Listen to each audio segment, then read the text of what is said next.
L'Instant Mag de Magali Barthès. Il a été consacré parmi les World Top Designers and Influencers, parmi les magazines britanniques et américains Wallpaper et Surface. Mais en cette année 2024, c'est vers lui que se tournent tous les regards, puisque Mathieu Lehanner n'est autre que le designer d'objets tant convoités, les torches olympiques et paralympiques.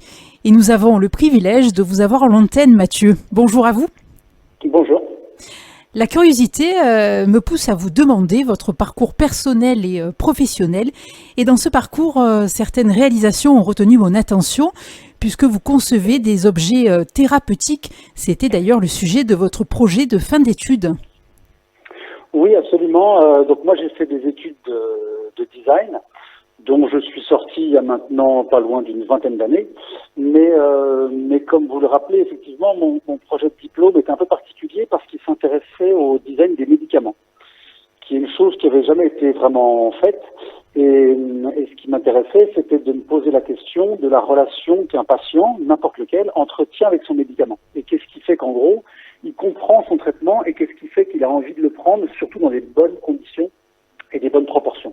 Parce qu'on sait aujourd'hui que parfois on en prend trop, parfois on n'en prend pas du tout, parfois on en prend de façon irrégulière. Donc je m'intéressais vraiment à la relation qui peut exister entre un patient et son traitement et comment du coup penser, concevoir, dessiner les médicaments eux-mêmes. Et vos réalisations ne s'arrêtent pas là, puisque vous venez d'être nominé designer de l'année 2024 par Maison et Objets. Plus beau, plus léger, plus généreux, ces notions auxquelles vous faites référence semblent s'associer parfaitement à l'idéal olympique version 2024. C'est cela qui a fait la différence lorsque vous avez été choisi par le COJO, comité d'organisation des Jeux Olympiques ? Oui, je pense que ça a joué, c'est-à-dire que l'idée n'était pas juste d'ajouter, je dirais, une nouvelle torche à une collection qui est déjà belle, des torches depuis leur existence, mais essayer d'être le plus proche possible des valeurs qui étaient portées par Paris 2024. Et une de ces valeurs importantes, c'était la notion d'égalité. Égalité parce que il mettait depuis le début à une égalité, si je peux dire, d'ambition et d'exigence les Jeux Olympiques et les Jeux Paralympiques. Égalité aussi parce que pour la première fois de l'histoire, il va y avoir une parité parfaite entre athlètes hommes et athlètes femmes. Donc l'idée, c'était de faire en sorte d'arriver à véhiculer, je dirais, la philosophie de Paris 2024 dans la torche elle-même. Donc la notion d'égalité, par exemple, elle s'est incarnée par un jeu de symétrie. Pour une première fois, c'est une torche qui est parfaitement symétrique, pour moi, comme symbole, je dirais, de cette notion d'égalité. On imagine votre émotion. Alors, on a eu un aperçu des torches olympiques et paralympiques. Quelles sont les matières, les dimensions de ces objets iconiques qui vont faire rayonner l'image de notre pays? Et quelles ont été leurs étapes de conception avec un défi de taille, celui de se démarquer des modèles des torches précédentes? Oui, alors, la meilleure façon déjà de se démarquer des torches précédentes, c'est de ne pas trop les regarder. Très honnêtement, je me suis intéressé aux torches précédentes une fois que j'avais terminé de dessiner celle-là. J'en avais vu, comme tout le monde, mais je savais bien que c'est pas vers elle qu'il fallait me tourner pour trouver l'inspiration, sinon le risque c'était de reproduire des choses existantes.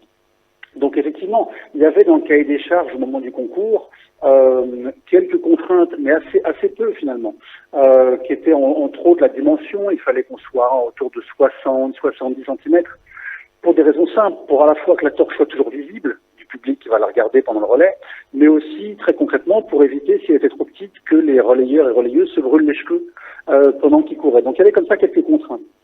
Ensuite, ce qui était évidemment important aussi, c'était les matières, et faire en sorte qu'on soit le plus vertueux possible, et en termes de quantité de torches produites, en faire le moins possible, et puis que la matière, l'acier recyclé entre autres, soit également une matière qui ait le moins d'impact possible.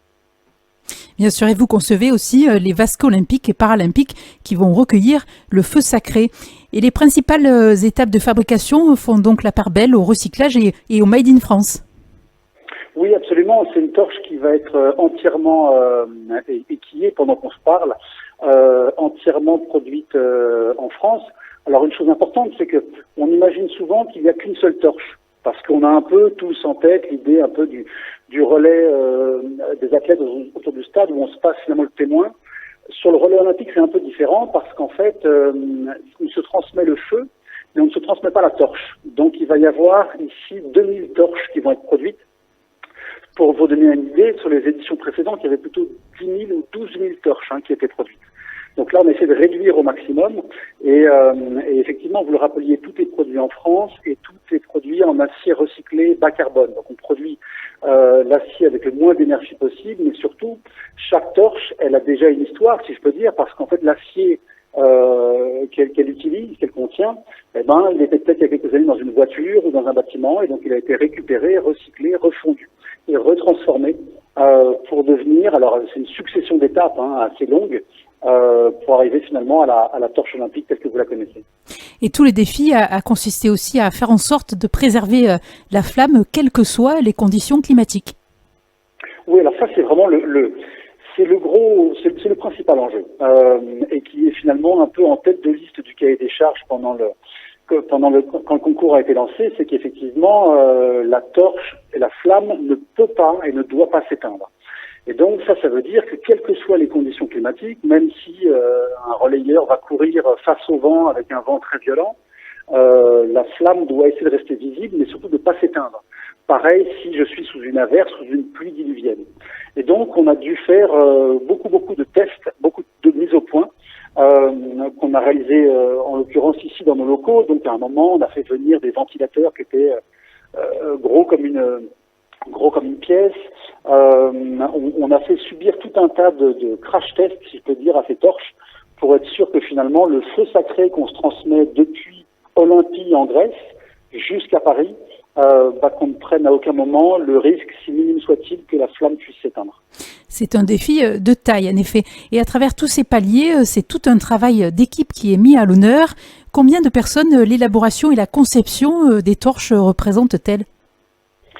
C'est une bonne question.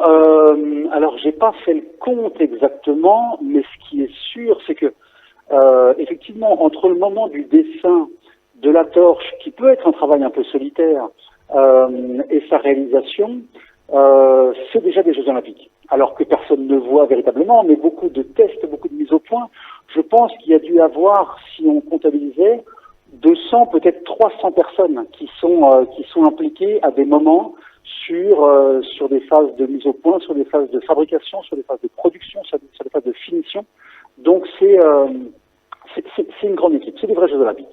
Oui, c'est un travail collectif et ces objets seront donc passés dans de nombreuses mains auxquelles il faut ajouter les porteurs de la flamme en métropole et dans les territoires d'outre-mer.